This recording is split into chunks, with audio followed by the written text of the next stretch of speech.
is empty, and that'll bring up the switch hitter Aaron Hicks. First pitch on its way. Hey, when you're featuring a mid-90s fastball like this pitcher, attack with that pitch. Get ahead. Get the offense on their toes. That opens up the off-speed pitches later in the game. The 0-1 pitch. A bouncer to the left side, and this is going to find its way into left for a one-out knock.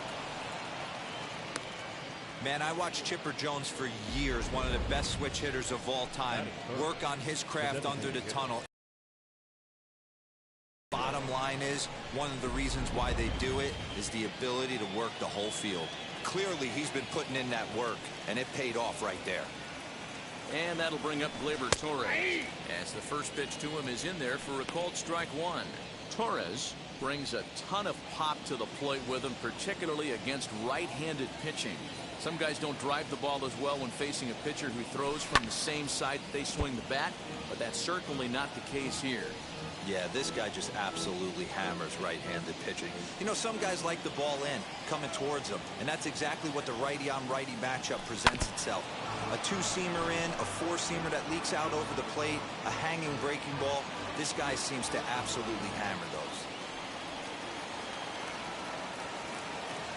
Here's the 0-2.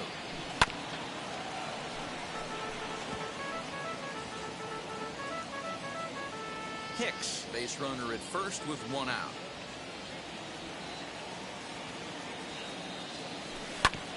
Tough curveball that time, but he's able to make a little contact to keep this at-bat going.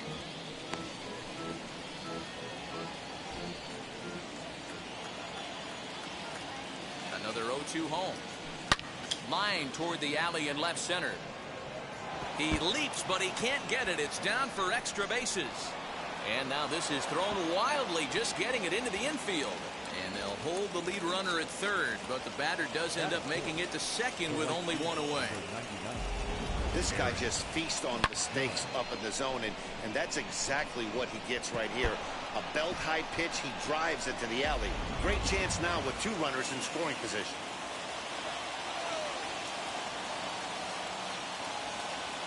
Here's big Aaron Judge, as he will take strike one on the fastball here. No balls and a strike. His previous meeting line with Tyler Glasnow. He's gone 3 for 8. He also has 1 home run.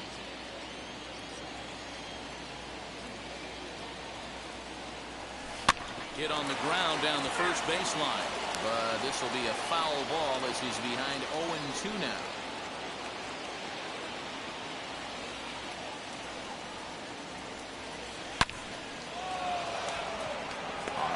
That's a base hit into left field. And a relay to the plate. And not in time, as he just crosses the plate in time.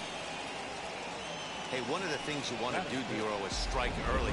And they've done just that with a big hit driving in, too. Yeah, Dan, great to grab an early lead right there, especially when you can throw up a crooked number for your pitcher.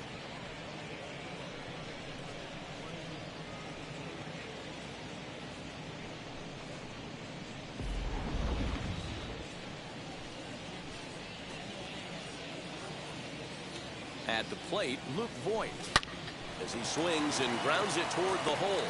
And that's through for a hit. And that runner will hold up at second with 2 aboard now. Boy, after that base knock right there, Dero, he extends his hitting streak to 7 games. Yeah, and you can tell he's made some necessary adjustments at the plate. Anytime you're getting a knock every day of the week, you're doing things right. He's keeping that front shoulder tucked, staying inside the ball, not trying to do too much. No balls and 1 strike. Runners are at first and second with 1 away.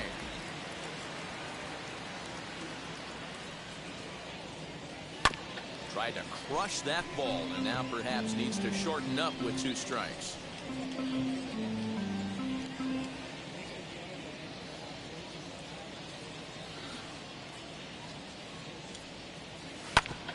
Hit out towards second.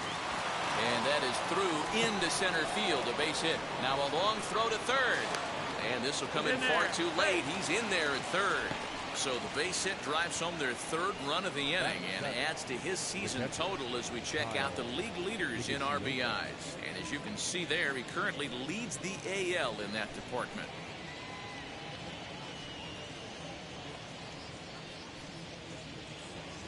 Next for New York, Kyle Higashioka. He's got hits in each of the last 5 ball games.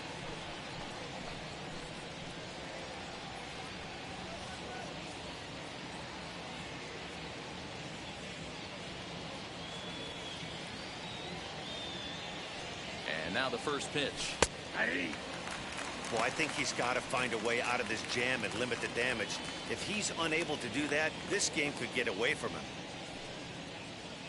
3 runs already home here.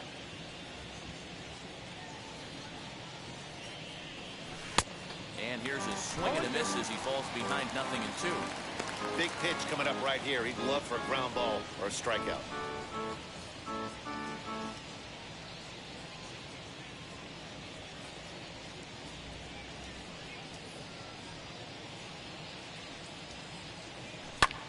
Hit in the air down the right field line.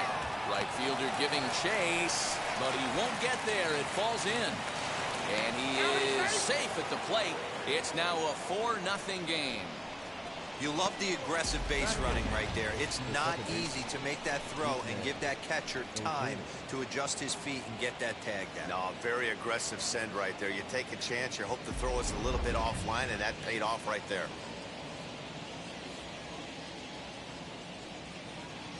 So here's the left-handed bat of Rougned Odor, as he'll take a good look at a curveball that sweeps right across the zone in there for the first strike.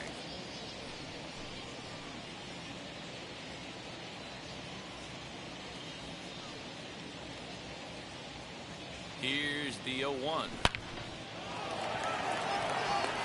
Rosarena is there, 2 gone. That's one of those tough luck outs that'll drive you crazy as a hitter.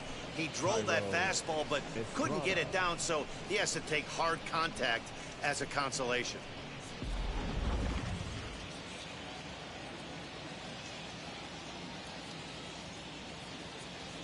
Tyro Estrada digging in now as he takes a called strike at the knees. It's 0-1.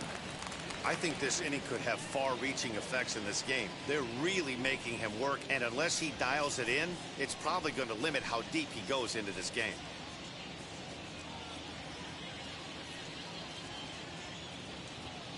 Set to deliver the 0-1. Swinging strike, and now it's 0-2. Hey, down in the count 0-2, I'd like to see a little choke and poke right here. Maybe work it up the middle or opposite field with 2 strikes. 0-2 count, and the pitch. Soft liner to the right side. Oh, and it falls as he can't make the play. Throw on to first will finally retire him as the inning will draw to a close. 9 men come to the plate, 4 score. On now to the bottom of inning number 1. The Yankees lead it 4-0. Jordan Montgomery gets the ball for the Yankees in this one. What's your take on him, Dan? Really like this guy. He reminds me a lot of Andy Pettit, left-hander from the University of South Carolina. Not an overpowering fastball, kind of like Andy Pettit. Low to mid-90s fastball, good curveball. His secondary pitches he needs to improve on a little bit, but this guy has a bright future. Quality arm from the left side. So stepping in is Joey